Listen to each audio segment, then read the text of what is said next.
Gaddafi ने कहा था कि अमेरिका की दोस्ती खतरनाक है, दुश्मनी फायदेमंद हो सकती है लेकिन दोस्ती जानलेवा साबित होती है। आज यही हाल कतर, कुवैत, बहरीन, सऊदी और यूएई जैसे अरब मुल्कों का है। 17 साल पहले गद्दाफी ने जो कुछ कहा था, आज वह हर्फ बहर्फ हकीकत बन चुका है। उस वक्त उसे मजाक समझा गया, लेकिन आज अरब मुल्कों की हालत देखकर गद्दाफी की बातें पत्थर की लकीर नजर आती हैं। दोस्तों, गद्दाफी के वो अल्फाज कौन से थे, उनको जानने से पहले हम थोड़ा डिटेल में गद्दाफी की शख्सियत और उनकी सोच पर बात करते हैं। और अगर आपने अभी तक वीडियो को लाइक नहीं किया है तो लाइक कर दें, चैनल को सब्सक्राइब करें और बेल आइकन दबाना न भूलें। चलिए आगे बढ़ते हैं। दोस्तों, गद्दाफी वो नाम है जो किसी के लिए सख्त और जाबिर हाकिम, तानाशाह, तो किसी के लिए इस्लामी इनकलाब का हीरो रहा। 1942 में लीबिया के गरीब बेदुइन खानदान में पैदा हुआ बच्चा रेगिस्तान में खेलते खेलते एक दिन अफ्रीका की तकदीर बदल देगा, किसी ने सोचा भी न था। गद्दाफी का बचपन मुश्किलात में गुजरा, लेकिन आंखों में बड़ा ख्वाब पल रहा था। पढ़ाई के साथ मिलिट्री एकेडमी ज्वाइन की, मिस्र के लीडर जमाल अब्दुल नासिर से रहनुमाई ली।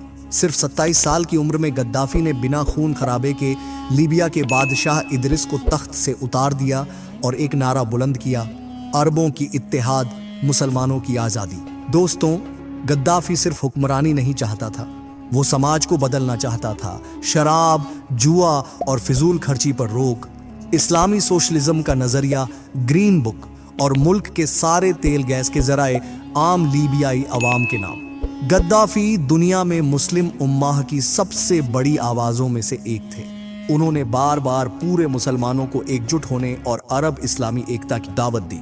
कहते थे, न शिया न सुन्नी, सब मुसलमान। यूरोप में उन्होंने हजारों औरतों के सामने खुलकर कहा था, इस्लाम से बेहतर कोई रास्ता नहीं।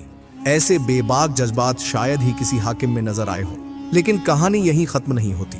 उन्होंने दुनिया की बड़ी ताकतों को खुलकर ललकारा, अमेरिका यूरोप की आंखों में आंखें डालकर बात की और फिलिस्तीन के हक में बार बार आवाज बुलंद की। मगर इंसानी हवस, सियासत और बगावत, 2011 की अरब बगावत, अरब स्प्रिंग में गद्दाफी का भी वो हश्र हुआ जिसे देखकर पूरी दुनिया कांप गई।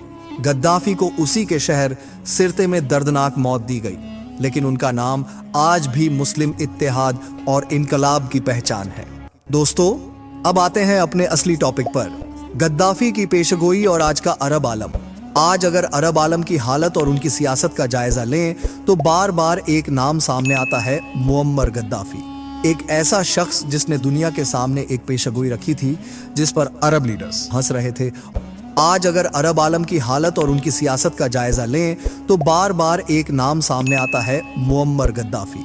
एक ऐसा शख्स जिसने दुनिया के सामने एक पेशगोई रखी थी जिस पर अरब लीडर्स हंस रहे थे और अब वही हंसी अफसोस में तब्दील हो चुकी है। 2008 सीरिया का दमिश्क। अरब लीग समिट में गद्दाफी ने स्पीच दी। उन्होंने पूछा, इराक पर हमला क्यों? क्या वाकई न्यूयॉर्क पर हमला करने वाले इराकी थे? क्या इराक के पास वेपन्स ऑफ मास डिस्ट्रक्शन थे? गद्दाफी ने अरब लीडर्स को चेताया, अगर आज हम सद्दाम हुसैन का साथ नहीं देंगे तो कल यही अंजाम हम सबका भी हो सकता है। और सिर्फ 3 साल बाद यही हकीकत गद्दाफी के अपने लिए साबित हो गई। अमेरिका का अरब हुक्काम और दोस्ती का जाल। दोस्तों, गद्दाफी ने याद दिलाया था कि सद्दाम हुसैन भी कभी अमेरिका का दोस्त थे। ईरान इराक जंग में अमेरिका ने ही उसे सपोर्ट किया था, मगर उसका अंजाम सबके सामने है। गद्दाफी ने कहा था कि अमेरिका की दोस्ती खतरनाक है, दुश्मनी फायदेमंद हो सकती है लेकिन दोस्ती जानलेवा साबित होती है। आज यही हाल कतर, कुवैत, बहरीन, सऊदी और यूएई जैसे अरब मुल्कों का है। दशकों से ये मुल्क अमेरिका की दोस्ती पर फख्र करते रहे, अपनी मिलिट्री और हिफाजत उसी के हवाले करते रहे, लेकिन जब वक्त आया तो वही अमेरिका और इजराइल ने इन्हें हिला डाला। जब उन्होंने अमेरिका के बारे में ये बातें बोली थी, उस वक्त अरब हुक्काम हंस पड़े थे, मगर 3 साल बाद गद्दाफी का कत्ल हो गया। इसके बाद सीरिया का नंबर आया, बशर अल असद की कुर्सी हिल गई, लेकिन रूस की मदद से बच निकले। ईरान भी टारगेट पर रहा, लेकिन उसने अपने दम पर मजबूती हासिल की। आज छोटे मुल्क जैसे कि कतर अमरीकी बेस पर भरोसा करके बैठे थे, मगर हमला खुद उन पर हुआ। इजराइल और अमेरिका दोनों मिलकर स्ट्राइक करते रहे। आज के टाइम में अरब मुल्कों के पास दौलत है लेकिन असल ताकत नहीं। हथियार अमेरिका से खरीदते हैं मगर कंट्रोल अमेरिका के हाथ में रहता है। नतीजा, ना खुदा ही मिला ना विसाले सनम। जहां गद्दाफी के दौर में लीबिया अफ्रीका का सबसे तरक्की याफ्ता मुल्क था, फ्री तालीम, फ्री इलाज, खुशहाली, वहीं आज गद्दाफी के बाद वही लीबिया उजड़ चुका है। दोस्तों, बात करें हम कि गद्दाफी की बातें क्यों सच साबित हो रही है या हो चुकी है, तो कहना बिल्कुल भी गलत नहीं होगा कि अमेरिकी दोस्ती पर भरोसा करने वाले हर लीडर का अंजाम सामने है।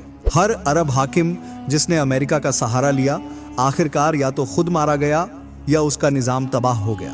अरब मुल्क अपनी असल आज़ादी और इत्तेहाद से दूर रहे तो बार बार ये हालात दोहराए जाते रहे। हाल ही की बात करी जाए तो आज सबसे ताज़ा मामला कतर पर इजराइल और अमेरिका की स्ट्राइक का है, जिससे साफ है कि इन मुल्कों की बरसों की हिफाजती पॉलिसी अब नाकाम हो चुकी है। गद्दाफी बरसों पहले जो कह गए थे वही आज का सच हो रहा है। अरब स्प्रिंग के बाद अवाम ने सोचा था कि जिंदगी बदलेगी, लेकिन बाहर की ताकतों ने हालात और खराब कर दिए। सबसे ज्यादा असर गरीब अवाम पर पड़ा। अरब हुक्काम को अब सबक लेना चाहिए, अपनी पॉलिसी और हिफाजत का इंतजाम खुद करना होगा। इतिहास बार बार वही दोहराता है, जिस अल्फाज को पागलपन कहा गया था वही हकीकत साबित होता है। गद्दाफी की जुबान से निकले अल्फाज आज अरब दुनिया के लिए सबसे बड़ी नसीहत है। ना खुदा ही मिला, ना विसाले सनम, ना इधर के रहे ना उधर के रहे।